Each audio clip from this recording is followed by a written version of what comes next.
In the 5th century BC, there was a king of China named Fu Shai. He defeated his biggest enemy, the Ku chain, and he kept him with his horses so that he could take care of his horses. After a few years, he left the Ku chain and returned his kingdom to him. But on one condition. The condition was that he would pay tribute to Fu Shai every year. And in that tribute, he would have to pay a lot of money and gifts every year. This process went on for many years, and Fu Shai became richer. Then came a year in which the Ku chain offered a special gift. In this special gift, there were 2 very beautiful girls. Fu Shai was very happy to see this, and he accepted this gift. After a few days, both the girls reached the palace of Fu Shai. Fu Shai's heart was happy to see their beautiful clothes, jewelry, and fragrance. But one of them was different. And this girl's name was Sai Shi. She had very deep hair, sparkling eyes, and a very confident personality, due to which Fu Shai became attracted to her. All the girls at that time never looked at Raja, but Sai Shi looked into Raja's eyes and smiled at him without feeling shy. Raja was completely new to Fu Shai. He became very attracted to Sai Shi. He organized a grand party for him, where Sai Shi danced and sang songs for him. And after listening to his songs, Fu Shai became even more impressed with him. From the next day, Fu Shai was only immersed in his thoughts. When he met him, Sai Shi talked to him about politics and literature. His talks were so sharp and intelligent that Fu Shai was also very surprised. Gradually, he started bringing Sai Shi to his council meetings. He started taking advice from him. One day, Sai Shi told him, "You should listen to your ministers less. You yourself are much smarter than them." This increased Fu Shai's confidence. But this king's focus shifted away from the responsibilities of his kingdom. Sai Shi slowly controlled the king's mind. Whenever Sai Shi's wishes were not fulfilled, he would start crying, and Fu Shai's heart would melt. One day, Sai Shi told him that he wanted a palace outside the king's court. Fu Shai immediately agreed, and made a very beautiful palace for Sai Shi, which had a lot of artificial lakes, marble bridges, and many such things that were not in his own palace. Now Fu Shai started spending most of his time in this new palace, and slowly started moving away from his king's responsibilities. He would comb Sai Shi's hair, play with birds with him, and have dinner with him at night. Sometimes the king's ministers would come to him with urgent matters, but his attention was only on Sai Shi. One day when the king was in that girl's palace, then he came to know that the soldiers of the court had attacked his kingdom. By the time Fu Shai realized his mistake, everything was over. His entire kingdom was surrounded by the enemy's army. And he was not even in his kingdom. He was with that girl in that palace. Fu Shai knew that the same would happen to him, what he did to his enemy. And that's why he thought that he would not be arrested, and he committed suicide. He did not know that the king had sent that girl on purpose, so that he could remove his focus state. And this is the first law that Robert Greene tells in his book, The Art of Seduction. That if you want to win over anyone, then you have to isolate them when you separate someone from his world. Then it becomes very easy to play with his mind, like in this case. What happened to Fu Shai? The next law says that stir anxiety and discontent. There was a boy in central England. His name was David Herbert Lawrence. He was completely different from the other boys.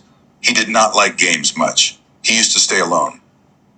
And he used to read books all the time. He did not like to hang out with girls.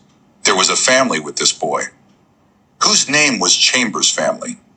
There were many sisters in this family, in which the youngest was Jessie. Jessie was a very shy girl. She used to stay very quietly. Lawrence loved to spend time with her. This was a challenge for Lawrence. He used to force Jessie again and again that she should know her secrets. Talk to her more.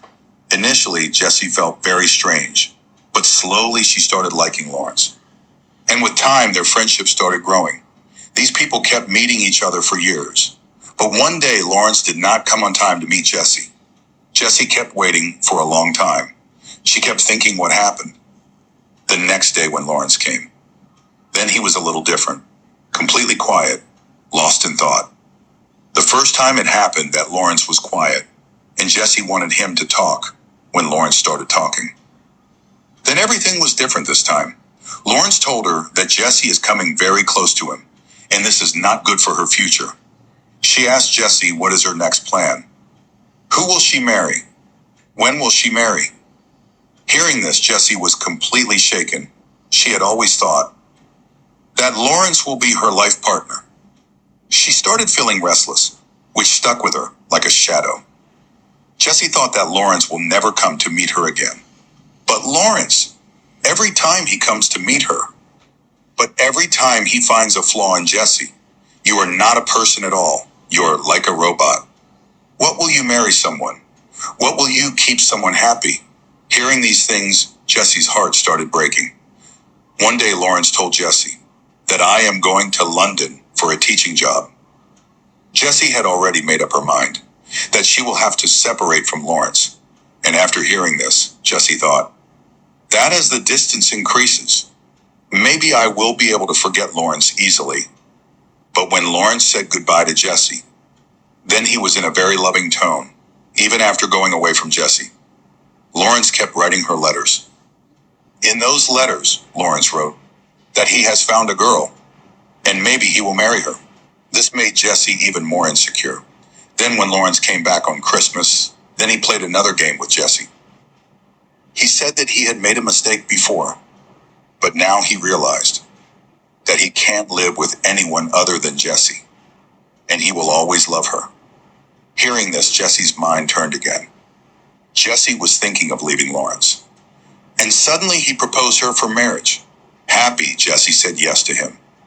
Those two made a secret engagement, and they both became lovers. But this sequence of happiness did not last long. Lawrence started taunting her again. You are like a robot. You don't always laugh. For Jessie, this became an emotional roller coaster. Sometimes happy, sometimes very sad, and Lawrence started enjoying that restlessness. One day, Jessie read Lawrence's novel, Sons and Lovers, in which Lawrence had written about his relationship with Jessie. After reading this book, Jessie understood the whole game, and she decided that she will never meet Lawrence. Lawrence did not play this game only with Jessie. One day he met a girl named Ivy Lowe, who had read Lawrence's novel. She was a fan of Lawrence, and she used to write him letters. One day, Lawrence replied to her letter and called her to Italy. Ivy also went to Italy after seeing that letter, when their relationship also started becoming comfortable. Then again, Lawrence played the same game with her. You are like a robot. You are very predictable. Ivy's confidence also shook. She left Lawrence, but she always had Lawrence in her heart. Lawrence did not play this game only with girls. He also played the same trick with his friend, John Middleton Murray. One day, Lawrence wrote a letter to John, and he said very strange things about John's married life.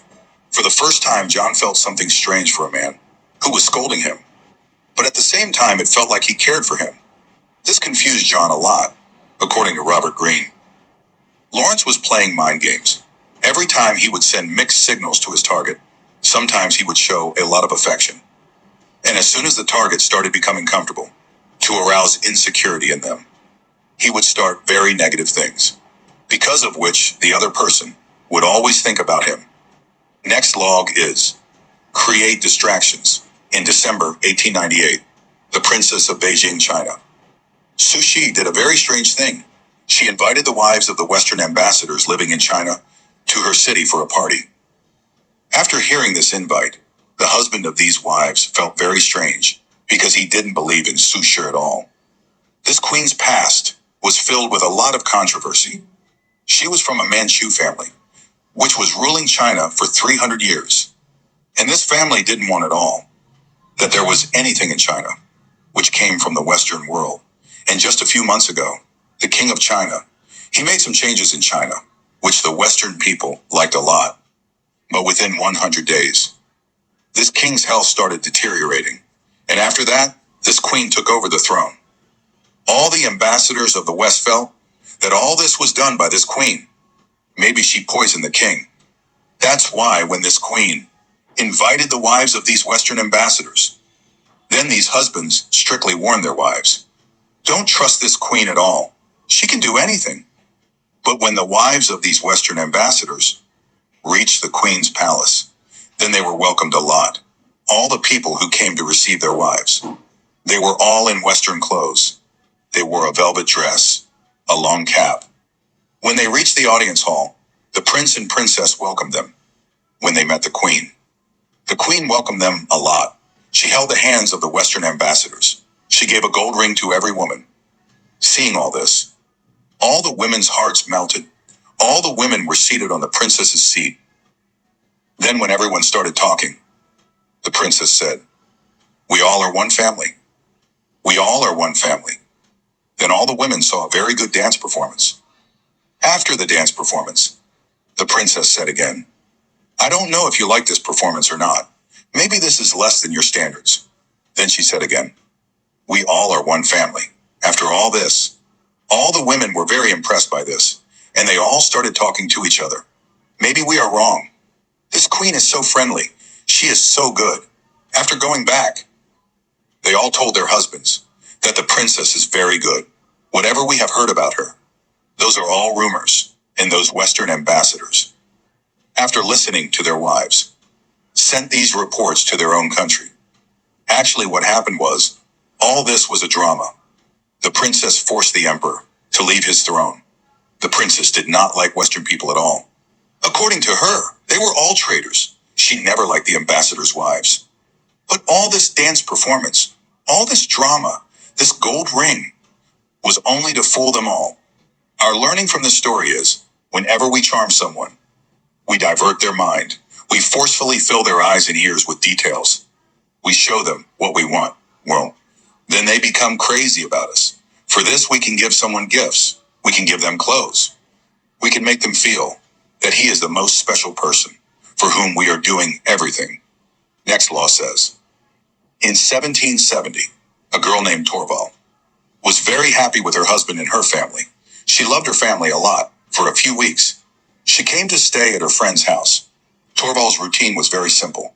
Go out in the morning, help people all day, play card games with your friends in the evening, and go to sleep. Everything was going well. When her friend, whose name was Valmont Paris, was the most mischievous boy. He was very handsome. But Torvald felt something different. He saw that Valmont was quiet, and Valmont never looked at him. Torvald found this strange. He thought, why did Valmont ignore him? One day when Torvald was walking in the morning, he saw that Valmont was praying very carefully.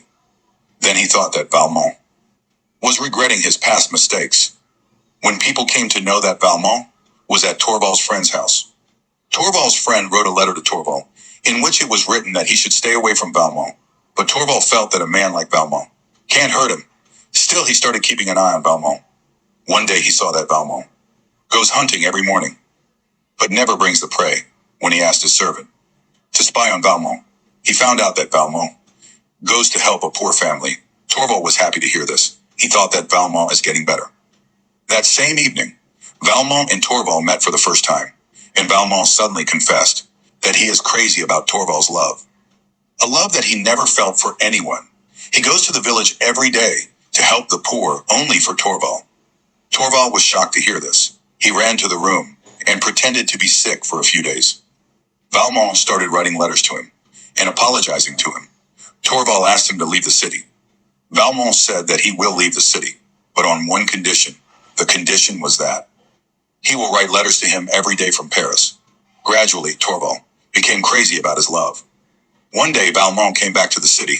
Valmont came and told Torvald again that he loves him a lot, and Torvald realized that, despite being married, she is also in love with him. Torvald started feeling ashamed of herself, that she has kids, that she has a husband whom she loves a lot, and she went back to her city, according to Robert Greene. Valmont was playing a game.